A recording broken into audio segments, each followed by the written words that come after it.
하나님의 말씀 함께 봅니다. 신약성경 유다서 1장 1절부터 4절까지의 말씀. 유다서 1장 1절부터 4절입니다. 요한 3서 다음 요한계시록 앞에 유다서 1장 1절부터 4절까지의 말씀, 우리 한 목소리로 함께 읽겠습니다. 유다서 1장 1절부터 4절 함께 읽습니다. 시작. 예수 그리스도의 종이요 야고보의 형제인 유다는 부르심을 받은 자 곧 하나님 아버지 안에서 사랑을 얻고 예수 그리스도를 위하여 지키심을 받은 자들에게 편지하노라. 아멘. 오늘부터 유다서 강해를 시작합니다. 유다서 강의는 아마도 한 4번에서 5번 정도 진행이 될 것 같습니다. 요한 3서를 마치고 이제 유다서로 들어가는데요. 이 유다서는 요한 서신과 함께 보편적으로 공동서신에 속한다라고 이야기를 합니다. 공동서신은 무엇을 공동서신 또는 일반서신이라고 말하냐면 바울 서신 이외에 다른 저자들에 의해 쓰여진 서신들을 보편적으로 공동서신이라고 합니다. 우리가 잘 알고 있다시피 히브리서는 저자를 알 수가 없습니다. 그래서 익명의 저자로 보고 있고, 그 다음에 야고보서는 야고보가 편지를 썼지요. 예수님의 형제인 야고보가 편지를 썼습니다. 그리고 요한 1서, 2서, 3서는 사도 요한이 서신을 썼습니다. 그리고 오늘 우리가 보는 유다는 이제 유다라고 하는 인물이 서신을 썼지요. 이 유다가 누구냐에 대해서는 조금 이따가 살펴보겠지만 자고보의 형제요 예수님의 동생인 바로 유다의 유다를 저자로 보고 있습니다. 자, 이러한 유다서는요, 모든 그리스도인에게 쓴 서신입니다. 보편적으로는 어떤 특정한 지역의 특정 교회를 대상으로 서신을 쓰는 것이 일반적인데, 유다서는 특정 지역이나 특정 교회가 정해진 것이 아니라 예수 그리스도를 주로 섬기는 보편적인 모든 교회와 모든 성도들을 대상으로 해서 쓴 서신입니다. 비록 한 장의 짧은 서신이기는 하지만 이 유다서는 독특한 별명이 하나 있는데요, 교회를 깨우는 불의 십자가다 라고 하는 별명이 붙은 서신입니다. 왜냐하면 이 유다서는 요한 서신처럼 당시에 영지주의와 같은 거짓 선생들이 교회를 침투해 들어와서 교회를 혼란에 빠뜨리는 상황이 생겨났기 때문에 바로 이 부분을 지적하면서 이단 사이비들을 경계하고 믿음의 도를 건강하게 지켜내게 하기 위한 의도로 편지를 썼기 때문에 이단 사이비들이 어떤 문제를 지금 갖고 있는지 그들의 행실을 낱낱이 지적하고 거침없는 논리로 반박하는 이런 내용이 담겨져 있습니다. 그래서 요한 서신과 같은 이 다른 서신들은요, 대부분 이단들의 어떤 이론적인 측면에서 지적하고 반박을 하는 내용이 주를 이룬다면 이 유다서는요, 실제적으로 교회 현실 속에서 어떠한 문제점을 발생시켰는가, 이 현실적인 부분을 지적하면서 그 이단 사이비들을 반박합니다. 실체를 파헤치는 서신이지요. 이러한 유다서는 언제 기록이 됐냐면, 요한 서신은 우리가 기억하십니까? 주 85년에서 95년 사이에 이 요한 서신을 에베소에서 기록한 것으로 우리가 정리를 했었어요. 사도 요한이 반모섬에 유배되기 전 그 시점에 바로 에베소에서 요한복음을 기록하고, 그 다음에 얼마 있다가 요한 1서를 기록하고, 얼마 있다가 요한 2서를 기록하고, 또 얼마 있다가 요한 3서를 연이어서 계속 기록한 것으로 우리가 정리를 했는데요, 이 유다서는요 사실 그보다 좀 앞섭니다. 요한 서신에서 영지주의가 강조된 것은 교회로 침투해 들어온 영지주의가 한동안의 기간을 거쳐서 교회에서 쫓겨나기도 하고 다시 침투해 들어오기도 하는 이런 어느 정도의 기간이 지난 다음에 정말로 교회 안에 또 침투해 들어와서 교회를 흔들려고 하고 있는 그 영지주의를 배격하기 위해서 쓴 서신이라면, 이 유다서는 영지주의적 이단이 막 교회로 처음 침투해 들어오기 시작하여서 이상한 집단들이 교회에 들어왔네, 저들이 이상한 이런 문제점들을 만들어내고 있네라고 막 두각되기 시작할 무렵, 그때 기록한 서신이에요. 그래서 대략 언제로 보고 있냐면 유다가요 언제 순교한 것으로 보고 있냐면 주후 70년에서 80년 사이 어느 때쯤인가 순교한 것으로 보고 있습니다. 그렇다면 그 순교 이전의 기록을 했어야 되는데, 영지주의가 교회 안으로 침투해 들어온 시기를 대략 어느 정도로 보냐면 1세기 중후반 정도로 봐요. 그러니까 1세기 중후반이라면 70년 전후, 정확하게 몇 년도라고 정할 수는 없지만 주후 70년 전후 그 어간에부터 교회로 침투해 들어와서 교회를 혼란에 빠뜨리기 시작한 것으로 여겨지고 있거든요. 그렇기 때문에 이런 상황들을 고려해 볼 때 예루살렘에서 주로 사역했던 유다가 주후 70년 이전, 그러니까 대략 주후 65년에서 70년 그 사이쯤인가 막 교회로 침투해 들어와서 문제점을 발생시키기 시작한 그 무렵에 이 문제를 발견하고 교회들을 향해서 경계할 것을 권면하기 위해 이 서신을 쓴 것으로 우리는 보려고 합니다. 그래서 대략 언제쯤이요? 주후 65년에서 70년 어간에 예루살렘에서 여러 보편적인 교회들을 대상으로 해서 이 편지를 쓴 겁니다. 자, 이 편지의 서론적 내용은 이제 1절부터 4절을 함께 살펴보면서 이어서 보려고 합니다. 먼저 1절 다 같이 보겠습니다. 시작. 예수 그리스도의 종이요 야고보의 형제인 유다는 부르심을 받은 자 곧 하나님 아버지 안에서 사랑을 얻고 예수 그리스도를 위하여 지키심을 받은 자들에게 편지하노라. 자, 여기 보니까 이 편지의 저자인 유다가 자신을 어떻게 소개합니까? 처음에는 예수 그리스도의 종이요, 두 번째는 야고보의 형제인 유다라고 하죠. 자, 우선 야고보의 형제라는 표현을 좀 생각해 보십시다. 야고보의 형제라는 표현은 뭐냐면요, 야고보의 혈육적인 동생이라는 거예요. 그럼 야고보는 누구의 아들이에요? 요셉의 아들이에요. 그럼 요셉은 또 누구의 아버지이기도 합니까? 예수 그리스도의 육신의 아버지이기도 하지요. 그렇기 때문에 이 유다는 야고보의 형제인 유다라고 하는 거예요. 특히 당시 야고보는 예루살렘 교회의 지도자였기 때문에 여러 이방 땅의 교회들도 야고보가 누군지는 다 알아요. 그래서 자신을 소개할 때 나는 예루살렘 교회의 지도자인 야고보의 형제인 유다이다, 이렇게 표현을 한 것이죠.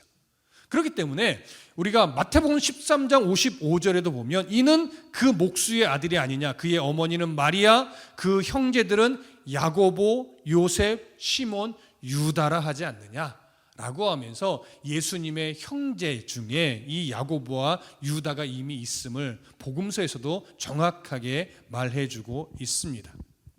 그런데 이런 유다, 야고보도 마찬가지고요, 처음부터 예수님을 그리스도로, 메시아로 인정하고 믿고 따랐을까요? 그렇지 않아요. 처음에 야고보도 그렇고 이 유다도 그렇고요, 예수님을 그리스도로 인정하지 않았어요. 성경은 뭐라고 증언하냐면 요한복음 7장 5절에 보면 이는 그 형제들까지도 예수를 믿지 아니함이로라. 그러니까 예수를 메시아로 인정하지 않았었다라고 하는 거예요. 야고보도 그랬고 유다도 그랬고요. 마가복음 3장 22절에서는 뭐라고 증언하냐면 예수의 친족들이 듣고 그를 붙들러 나오니 이는 그가, 잘 들으세요, 미쳤다 함이로라. 그러니까 야고보나 유다가 예수님이 자꾸 메시아처럼 행동하고 메시아처럼 말하고 막 군중들을 이끌고 다니니까 뭐라고 생각하냐면, 아니 저 형이 미쳤나? 이렇게 생각했다는 거예요. 아니 어릴 때부터 나랑 같이 빨개 벗고 놀고 자랐는데 무슨 자기가 메시아라고 막 군중들을 휩쓸고 다니고 막 메시아처럼 말하고 행동하고 이러느냐라고 하면서 미쳤네, 미쳤어, 이렇게 생각하고 말까지 했었다라고 하는 거예요. 여러분, 마가복음 6장 3절에는요 뭐라고도 표현되어 있냐면, 이 사람이 마리아의 아들 목수가 아니냐, 야고보와 요셉과 유다와 시몬의 형제가 아니냐, 그 누이들이 우리와 함께 여기 있지 아니하냐 하고 예수를 배척한지라, 이렇게도 기록되어 있어요. 그러니까 미쳤다고도 말했죠. 막 배척했죠.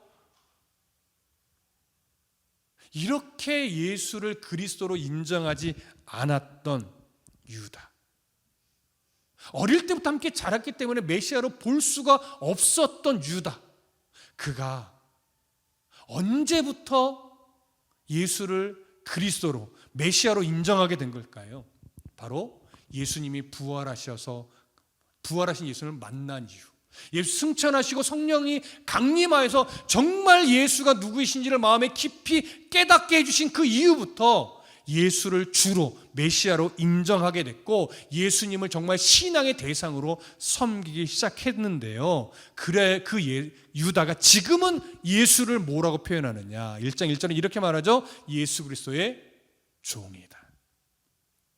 충분히 이렇게 표현할 수 있었어요. 예수 그리스도의 형제요, 야고보의 형제인 나 유다, 이렇게도 표현할 수 있었을 거예요. 그런데 그렇게 표현하지 않아요. 나는 예수 그리스도의 종이며 야고보의 형제다, 이렇게 표현해요. 여기 종으로 번역된 헬라어가 둘로스예요. 둘로스는요 그냥 보편적인 종을 말하는 것이 아니라 자원하여, 나는 저 사람의 평생 종이 되겠습니다 라고 자원하는 종이에요. 근데 그냥 자원한 것이 아니라요, 자원하여 종이 되는데 나의 생명까지 주인에게 맡기는 종이에요. 날 죽이셔도 상관없다는 거예요. 나의 죽고 사는 것은 저 주인에게 나는 맡깁니다 라고 해서 생명까지도 주인에게 자원하여 내어 맡긴 종이 둘로스라는 단어에 담긴 의미예요.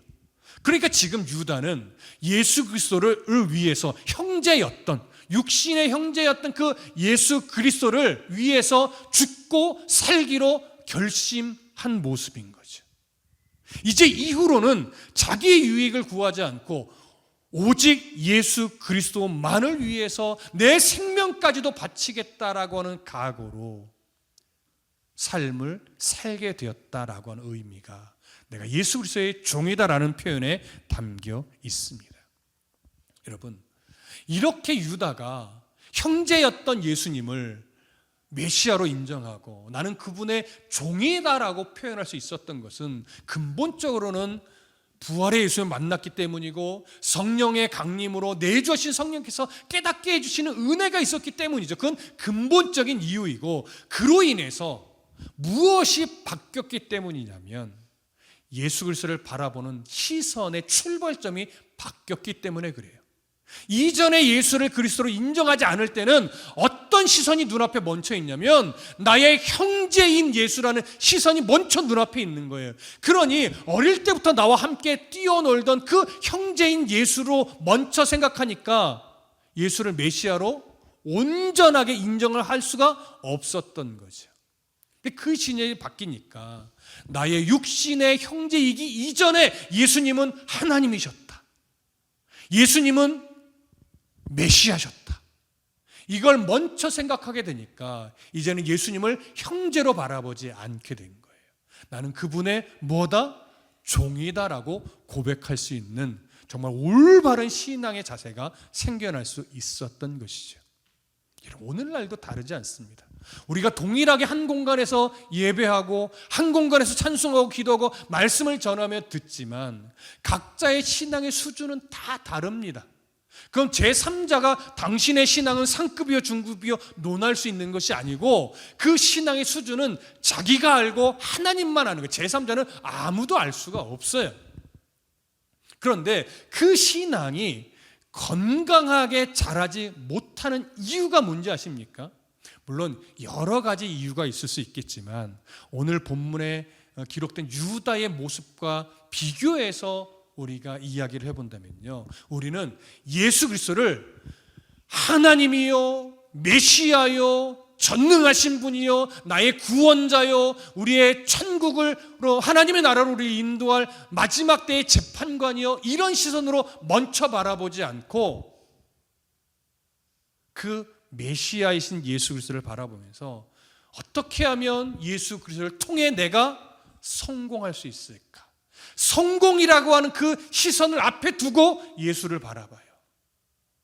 어떻게 하면 예수를 통해서 나의 이 힘든 문제가 해결될까? 힘든 문제를 내 눈앞에 두고 예수 그리스도를 바라봐요. 여러분, 그렇게 되면요, 성경에서 말하는 그 예수 그리스도가 누구신지를 먼저 보기 전에 내 문제를 해결해 주실 분, 나를 성공하게 만드실 분, 나를 부자로 만드실 분, 이런 어떤 요술램프의 진리를 바라보듯이 예수를 그렇게 먼저 바라보니까 신앙이 건강하게 자라지를 못하는 거예요. 여러분, 전제를 하나 잘 들으셔야 돼요. 예수님은요, 우리를 이 땅에서 잘 살게 해주려고 이 땅에 오신 분이 아니에요. 예수님은요, 우리의 병든 몸을 고쳐주시려고 이 땅에 오신 분은 아니에요.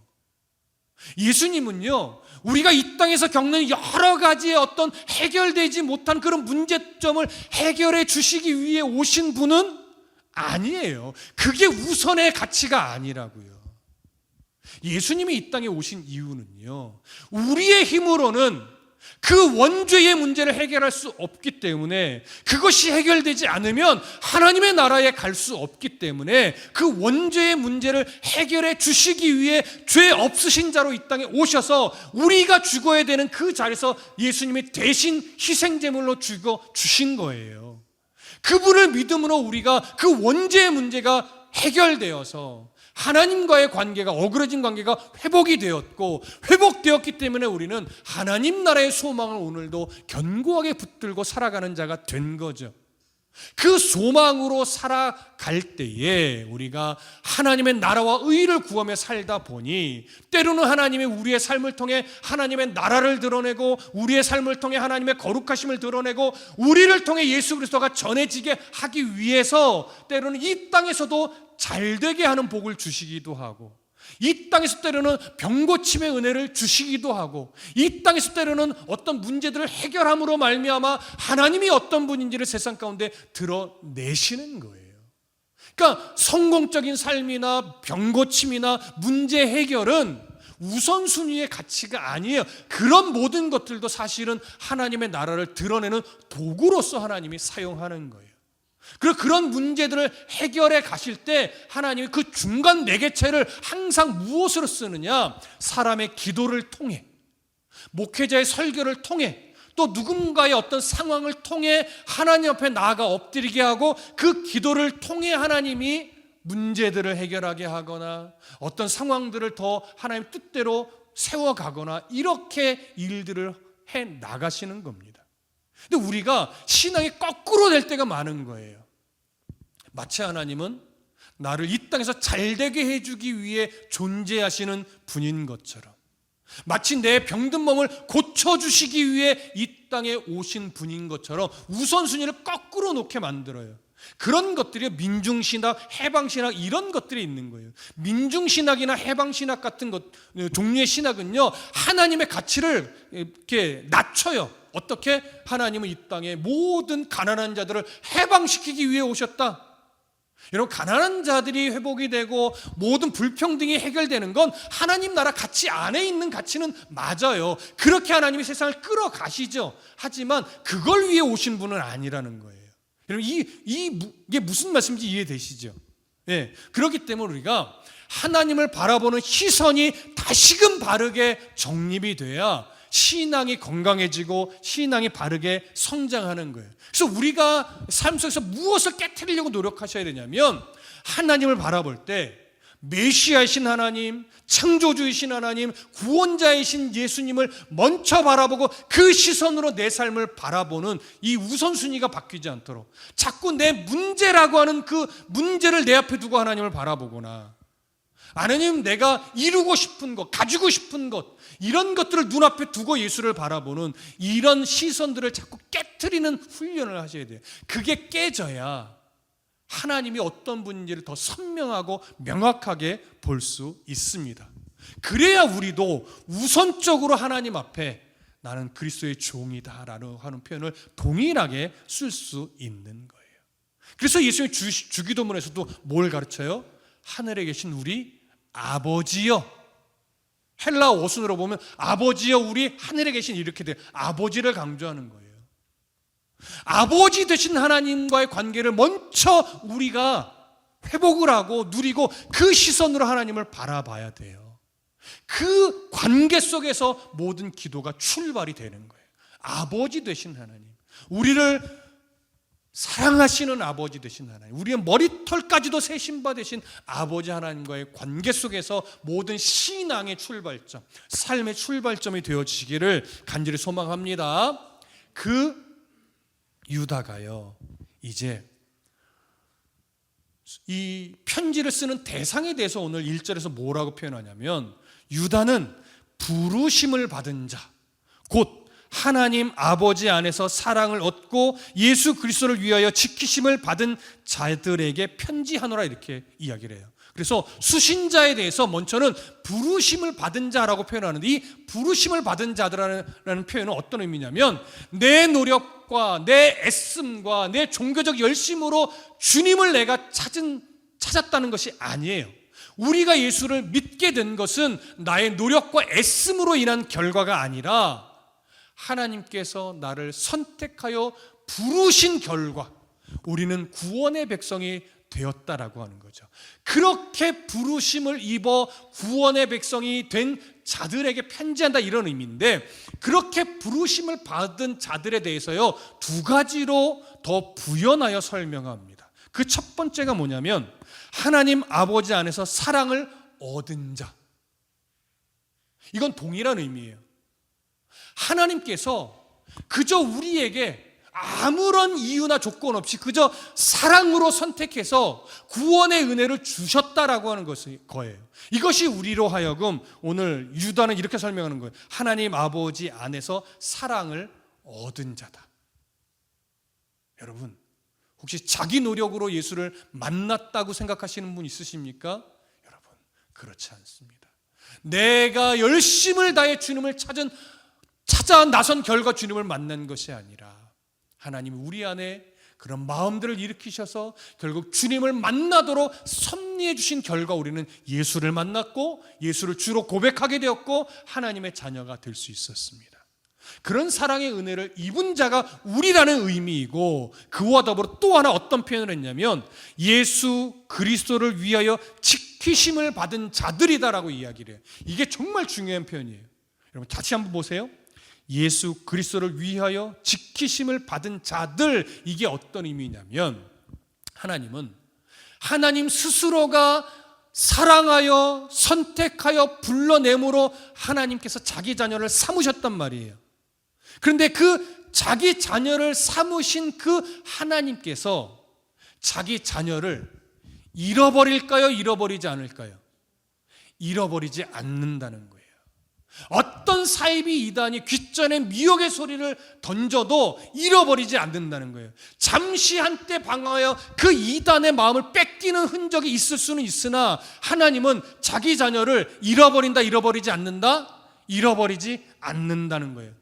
하나님이 자기 자녀를 잃어버리지 않으니까 이단에 막 가도 돼요? 그런 의미는 아니에요. 하나님은 잃어버리시지 않으시니까 더 우리로 하여금 뭘 요구하는 거예요? 분별력을 요구하는 거예요.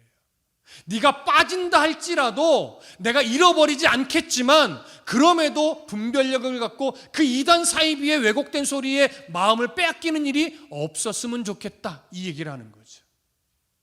무슨 말씀인지 이해되시죠?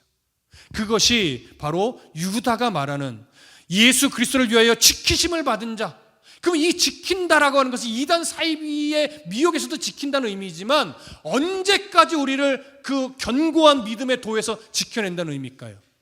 주님 다시 오셔서 우리로 하여금 상급의 심판을 내려서 우리로 영원한 복을 누리게 하나님의 나라에 데리고 입성하는 그 순간까지 하나님은 자기 자녀를 끝까지 뭐 하신다? 지켜내신다라고 하는 거예요. 왜 서두부터 이걸 강조하는 걸까요?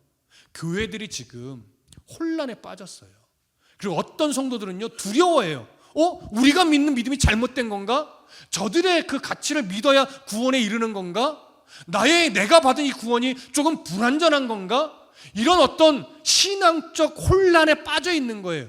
그래서 그들에게 말하는 거예요. 너희들은 하나님의 사랑으로 구원을 이미 받은 자이고 그 구원은 절대 취소되지 않고 하나님이 끝까지 지켜내시는 구원이니 어떤 사이비 이단이 이상한 소리를 해도 그 마음에 흔들리거나 불안해하지 말아라.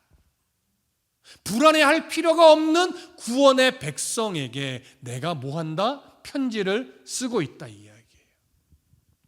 여러분 제가 종종 말하지만 저는 여러분들을 별로 걱정하지 않습니다. 어떤 차원에? 지옥에 가면 어떡하지? 이런 걱정하지 않아요. 여기 제 바로 눈앞에 주희가 있는데 주희 청년이 정말 예수를 믿은 지 얼마 안 됐어요. 근데 예를 들어 이렇게 잘 믿다가 어느 순간 뭔가 모르게 마음의 상처를 받아서 다드림께 못 다니겠다고 나갈 수도 있겠죠. 나가라는 얘기 아니야. 나갈 수도 있겠죠. 그럼 저는 굉장히 속상할 거예요. 근데 그 속상함은 내가 주위의 신앙을 더 말씀으로 견고하게 세워주지 못했구나 이런 미안함의 속상함이지 다드림교회를 나가서 지옥 가면 어떡하지 이런 두려움이 아니에요. 왜냐하면 이미 주의 청년은 하나님의 사랑으로 구원의 확신을 가졌고 하나님이 선택한 백성임을 제가 이렇게 계시로 알았다는 것이 아니라 관계 속에서 대화 속에서 제가 그걸 느껴요. 정말 주인은 특별히 하나님이 사랑하는 하나님의 자녀구나. 이걸 제가 느꼈기 때문에 주의를 하나님이 지켜내시는 걸 이제는 확신하거든요. 혹여나 잠시 실망하여 교회를 나갈 수는 있으나 하나님이 절대 잃어버리지 않고 끝까지 지켜서 하나님을 향한 믿음을 지켜내시는 그런 은혜를 입은 자녀라는 걸 알기 때문에 지옥 갈 것을 걱정하는 이제 마음이 아니라 더 신앙이 건강하게 성장해야 되는데 어떤 것에도 흔들리지 않은 믿음을 가져야 되는데 이런 것에 대한 어떤 그 마음이지 지옥 갈까 봐 그런 불안함은 없습니다. 우리 청년들 똑같아요. 여러분 우리 성도님들, 집사님들, 권사님들, 장로님들 똑같아요. 저는 이제 여러분들의 구원에 있어서는요 별로 불안하지 않습니다.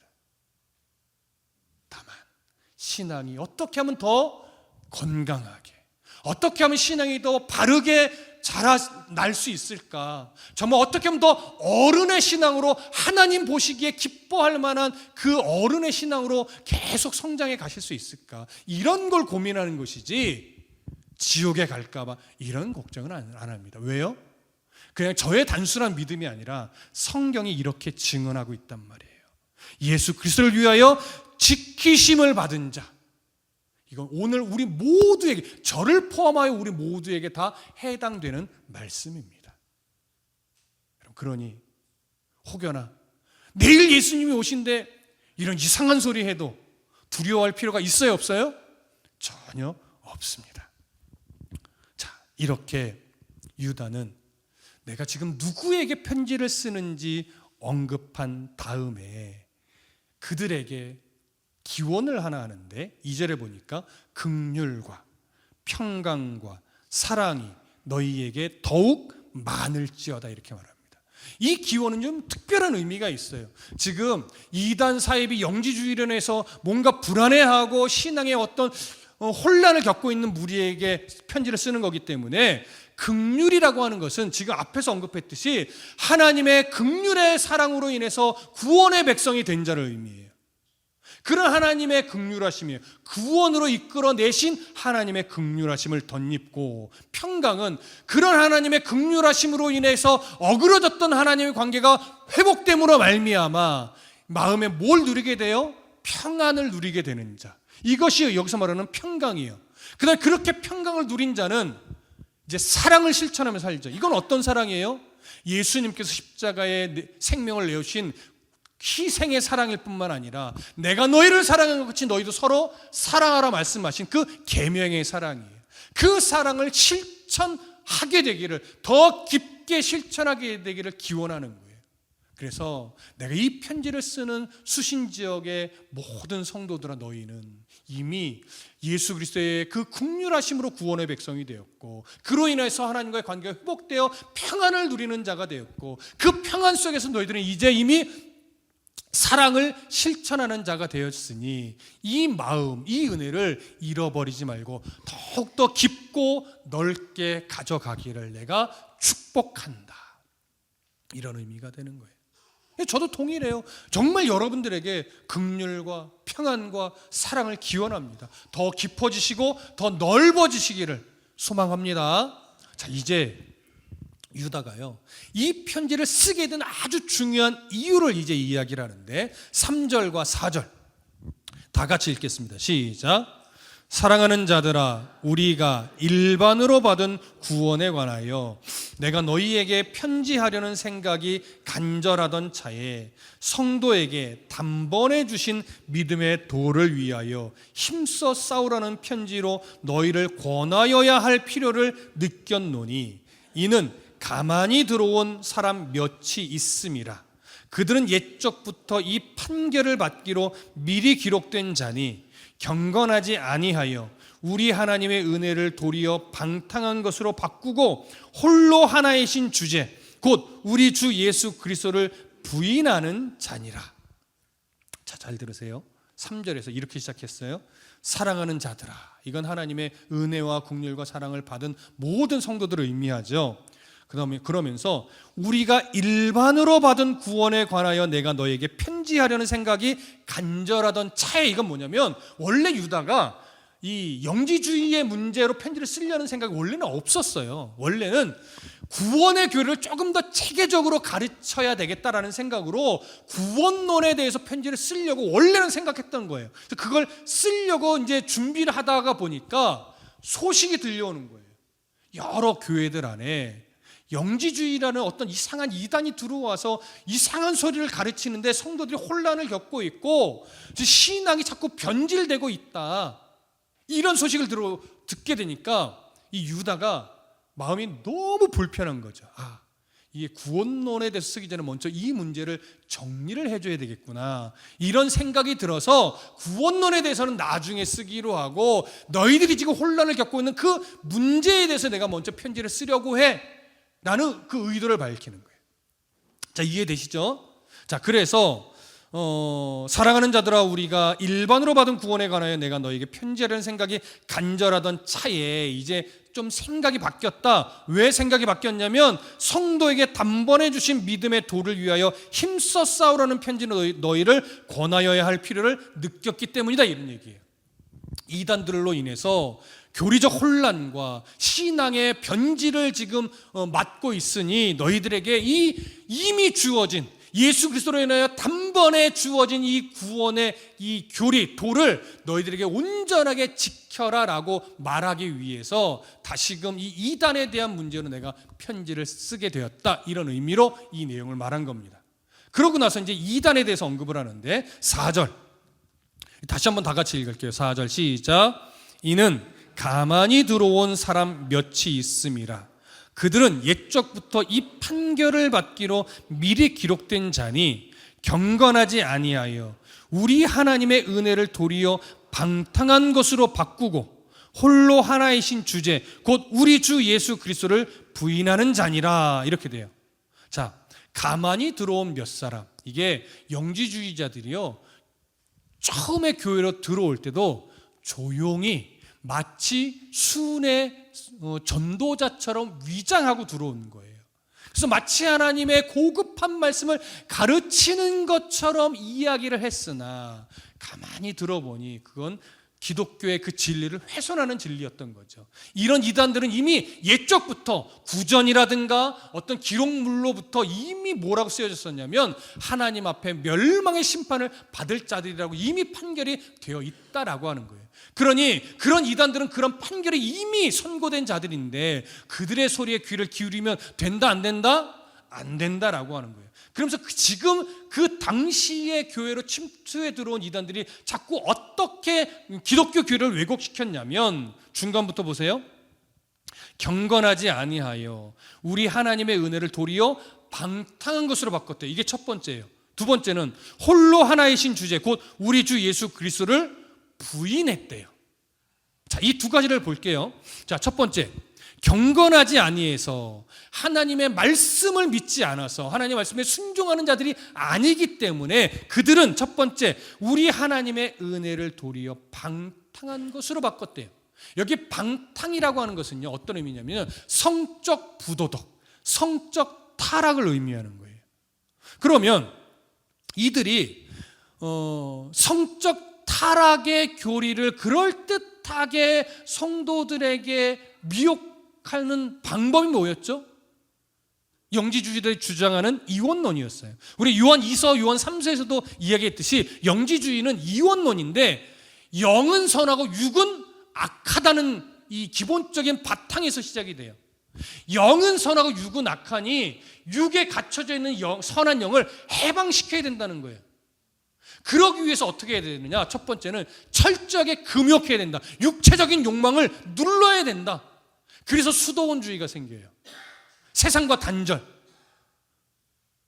또 반면에 어떤 모습으로 나타나요? 쾌락주의로 나타나요. 오히려 악한 육을 더 악에 빠뜨려서 악한 육을 훼손시켜야 된다. 그래서 갇혀있던 선한 영을 해방시켜야 된다. 이러면서 쾌락주의로 가버린 거예요. 그러니까 쾌락주의의 대표적인 모습은 뭐예요? 성적 타락이죠. 물질의 탐욕에 만족을 자꾸 주려고 하고. 그럼 사람들이 이런 이 영지주의와 이원론에서 발행한 금욕주의와 쾌락주의 중에 어느 쪽으로 더 많이 쏠렸을까요? 쾌락주의로 쏠리죠. 왜요? 사람의 탐욕과 욕심은요 가지고 싶은 거 하고 싶은 게 많아요. 근데 기독교의 교리는 그런 것들을 절제시킨다고요. 그런데 영지주의가 딱 들어오더니 아니야, 그건 잘못된 거야. 그건 어차피 악한 육에 해당되는 거잖아. 그것들을 더해서 악한 육을 타락시켜서 선한 영을 해방시키는 것이 정말 거룩한 신앙이야. 이렇게 강조하니까 합리를 줬죠. 합리화를 줬죠. 그러니까 그렇지 않아도 하고 싶었는데 이렇게 합리화를 주네. 그래서 오히려 마음이 하고 싶으니까 더 그쪽으로 가는 거예요. 이게 사람의 죄성이에요. 그게 성적 타락이 대표적인 거라는 거죠.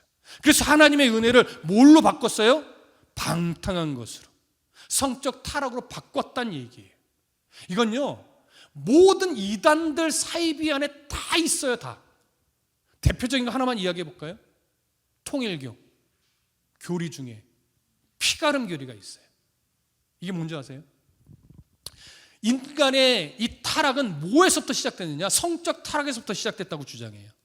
그 성적 타락은 어떻게 시작됐느냐? 하와가 사탄과 성관계를 맺음으로 영적으로 먼저 타락하게 됐고, 영적으로 타락한 하와가 아담과 성관계를 맺으면서 육체도 같이 타락을 했다는 거예요. 그래서 영과 육이 타락해버렸는데 이 타락한 피를 깨끗하게 정화하지 않으면 에덴 동산 처음 창조될 때처럼 거룩한 상태로 가지 못하는데, 그 거룩한 상태로 가기 위해서 이 더러워진 피를 어떻게 하면 깨끗하게 할 수 있느냐? 피가름을 해야 된다는 거예요. 그럼 그 피가름이 뭐냐? 통일교 교주인 문선명과 성적인 이 관계를 가져야 그 성관계를 통해서 피가 깨끗해진다는 거예요. 여러분, 미쳤죠? 이게 믿어져요? 정신 나간 거지. 근데 이게 정신 나갔다고만 치부할 수 없는 게 이걸 믿는 사람이 있단 말이에요. 이런 미혹에 빠지는 사람이 있다고요. 그런 미혹에 넘어가지 말아라는 거죠. 여러분, 하나님은 상식적인 분입니다. 그 상식에 비추어 볼 때 이상함은요, 하나님이 인정하는 내용이 아닌 경우가 거의 99%예요.